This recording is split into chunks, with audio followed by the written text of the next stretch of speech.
Are you hearing that your child's injuries are just bad luck or because of genetics?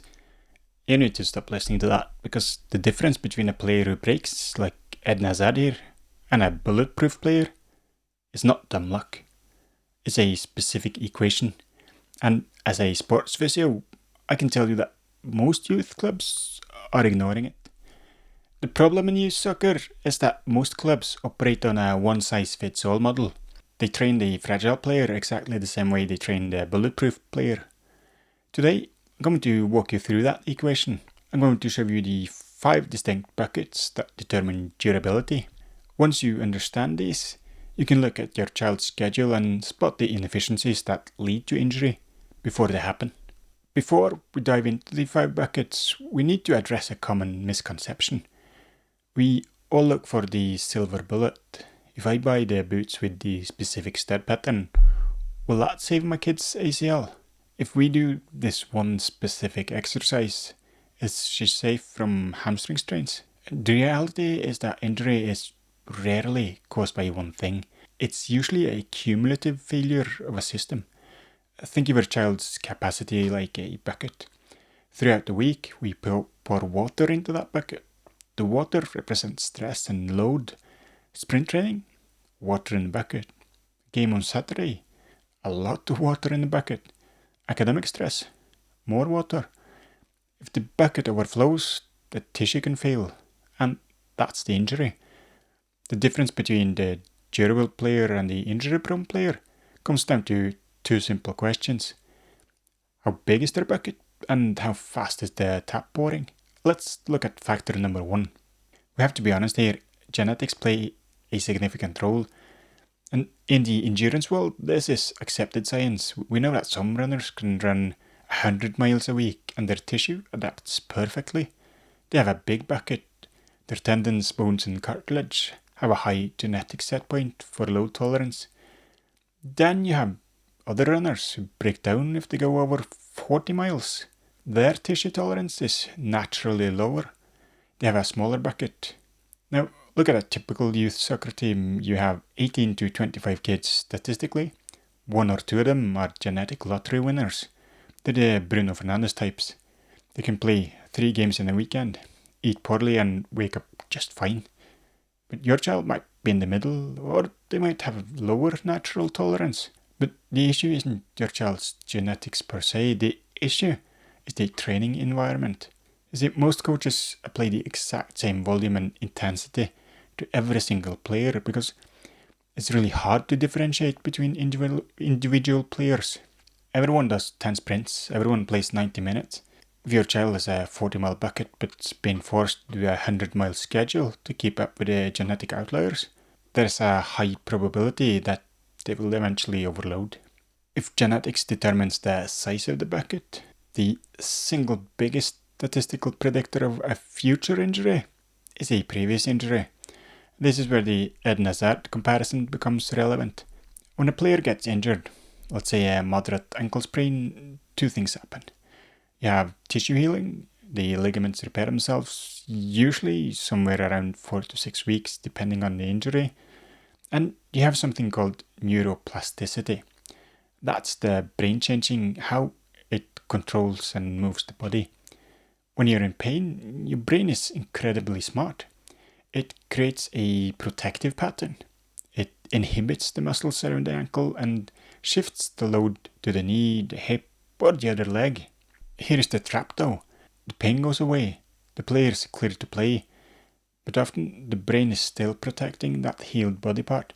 So now your child returns to the field. They look 100%. They feel 100%. But biomechanically, they're running with a compensation. They might be loading their left knee more to protect the right ankle. And this is causing a domino effect. First, the ankle sprain. 6 months later, a calf strain on the opposite side. A year later, a knee issue. Observers will say, he's just injury prone. In reality, the initial injury was never fully rehabbed. In youth sports, rehab often just means rest until it stops hurting. That's not rehab. Real rehab involves retraining the brain to trust the tissue again. So the compensation pattern is removed. If your child is carrying ghosts from old injuries, stiff joints, recurring tightness, they're operating at a higher risk. This is the factor that I see most commonly in teenagers, and it is mostly preventable. I call it the Ferrari engine in a Fiat chassis. In modern soccer, we're obsessed with fitness. We want players who can run all day. We build massive cardiovascular engines. Your child can probably run for 90 minutes without getting tired.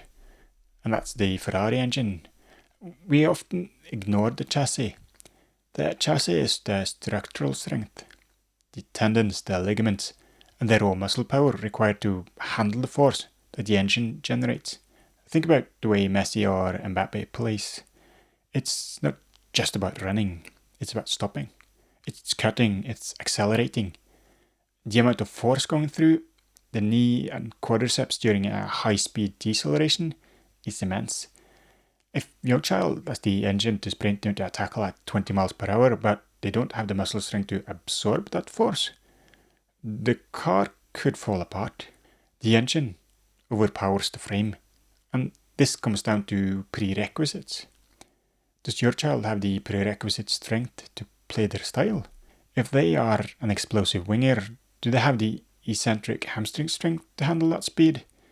If they're a centre back, do they have the strength and adaptive balance to handle physical duels? Most youth training is 90% engine work, running, drills, scrimmages. Very few clubs dedicate enough time to chassis work, true strength and conditioning. If you're just adding more miles to a weak chassis, you're not building fitness, you're accelerating wear and tear.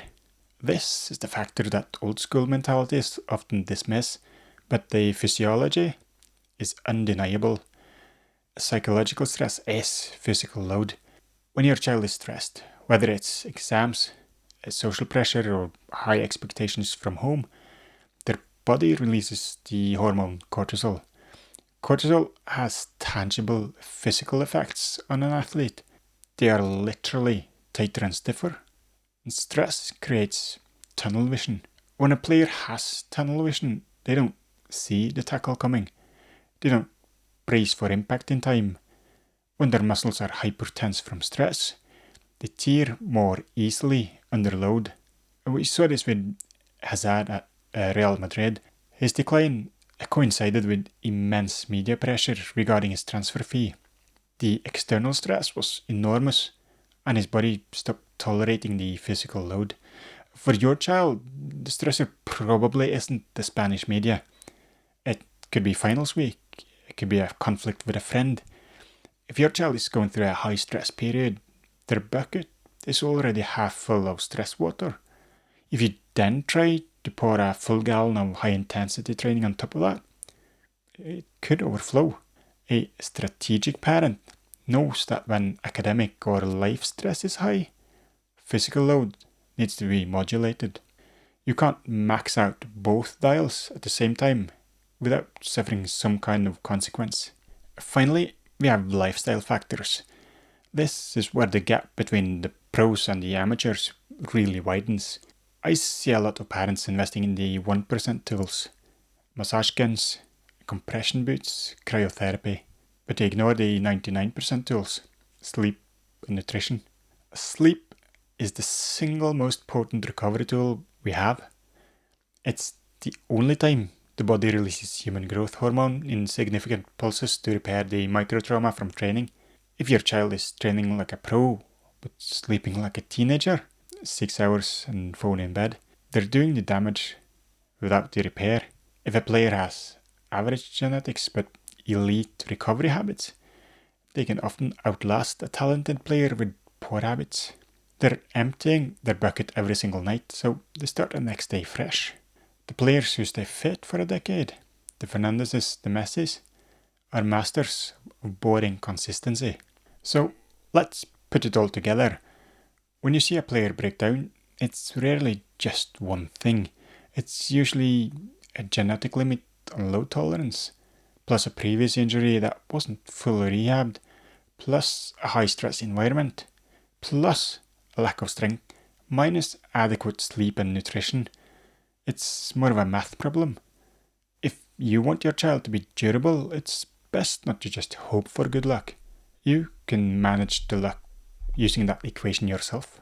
The goal of this video wasn't to make you paranoid about every sprint your child does. It's to give you a framework to be the CEO of their development. It's hard to change the club coach's schedule. They're focused on the team, not necessarily your specific child's bucket size. You can control the other variables, however. You can control the strength work, the recovery, and the load management outside of practice. If you're listening to this and realizing we never really fixed that ankle issue, or my kid is definitely driving a Ferrari engine in a Fiat chassis, then you have an opportunity to fix it before it becomes a problem. I help parents audit this specific equation. I look at the training load, the injury history, and the weekly schedule to find the inefficiencies. We look for the red flags in the bucket before it overflows. If you want a second pair of eyes on your child's schedule to ensure the math adds up, click the link in the description. Don't wait for the injury to tell you the load was too high. Thanks for watching. See you in the next one.